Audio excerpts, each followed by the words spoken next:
অসমীয়া romantic কবিতাত প্ৰকৃতিৰ চিত্ৰণ কিদৰে হৈছে? প্ৰশ্নোত্তৰ: প্ৰকৃতিৰ চিত্ৰণ ৰমন্যাসবাদী কবিতাৰ আন এটি গুৰুত্বপূৰ্ণ বৈশিষ্ট্য। ৰোমান্টিক কবিতাত প্ৰকৃতি স্পন্দনহীন আৰু নিষ্ক্ৰিয় নহয়, বৰঞ্চ মানুহৰ দৰে ই এটা সজীৱ সত্তা। প্ৰকৃতি মানৱ জীৱনৰ সৈতে নিবিড়ভাৱে বান্ধ খাই আছে। উডৱৰ্থৰ প্ৰসিদ্ধ তিন টাৰ্ণ এবি কবিতাত মানৱ জীৱনৰ বিকাশৰ বিভিন্ন স্তৰত প্ৰকৃতিৰ প্ৰতি দৃষ্টিভংগী কিদৰে সলনি হৈ থাকে তাৰ মনোৰম আভাস পোৱা যায়।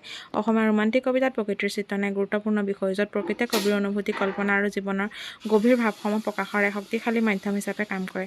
ৰোমান্টিক কবিতাৰ মূল বৈশিষ্ট্যসমূহৰ ভিতৰত প্ৰকৃতিৰ সৌন্দৰ্য, মানৱাত্মাৰ জয়গান আৰু ব্যক্তিগত অনুভূতিৰ প্ৰকাশ অন্যতম, আৰু এইসমূহৰ অসমীয়া ৰোমান্টিক কবিতাত বিশেষকৈ চন্দ্ৰকুমাৰ আগৰৱালাৰ দৰে কবিৰ ৰচনাত প্ৰকৃতিৰ চিত্ৰণ মাধ্যমেৰে সুন্দৰভাৱে ফুটি উঠিছে। প্ৰকৃতিৰ সৌন্দৰ্যৰ উপাসনাৰে ৰোমান্টিক কবিসকলে প্ৰকৃতিৰ অপৰূপ সৌন্দৰ্যৰ প্ৰতি গভীৰ আকৰ্ষণ অনুভৱ কৰে।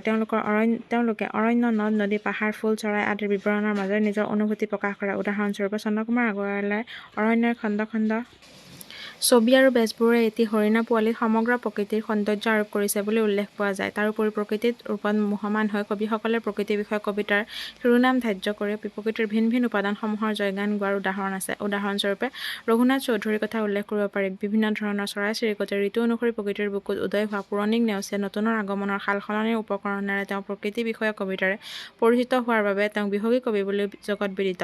এই প্ৰসংগতে চন্দ্ৰকুমাৰ আগৰৱালাৰ বিখ্যাত কবিতা নিয়ৰ কবিতাটিৰ নাম উল্লেখনীয়, য'ত তেওঁ দুবৰিৰ পৰি-উৰা নিয়ৰ টোপালটিক মাণিক মণিৰ লগত তুলনা কৰিছে। সাধাৰণ মানুহৰ কল্পনাতীত এটি নিয়ৰৰ টোপালক তেওঁ সৰগত কোনো অপেচৰীয়া নিশাৰ আন্ধাৰত নৃত্য কৰি পেলাই যোৱা এটি মুকুতা মণিৰ লগত তুলনা কৰিছে।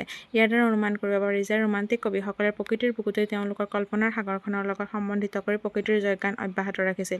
চন্দ্ৰকুমাৰ আগৰৱালাৰ প্ৰকৃতিক এফালে উদ্ভাসিত হৈছে প্ৰকৃতিৰ অবিনশ্বৰতা আৰু আনফালে মূৰ্তমান হৈ উঠিছে জীৱনৰ অস্থিৰতা আৰু ক্ষণস্থায়িত্ব। প্ৰকৃতি কেৱল এক বাহ্যিক চিত্ৰণ নহয়, ই কবিৰ অন্তৰৰ অনুভূতি, আনন্দ, দুখ আৰু জীৱনৰ গভীৰ ভাৱ প্ৰকাশৰ এক শক্তিশালী মাধ্যম হৈ পৰে। প্ৰকৃতিৰ বিভিন্ন উপাদানৰ মাজেৰে কবিৰ আত্মকথাই এক বিশেষ ৰূপ লাভ কৰে।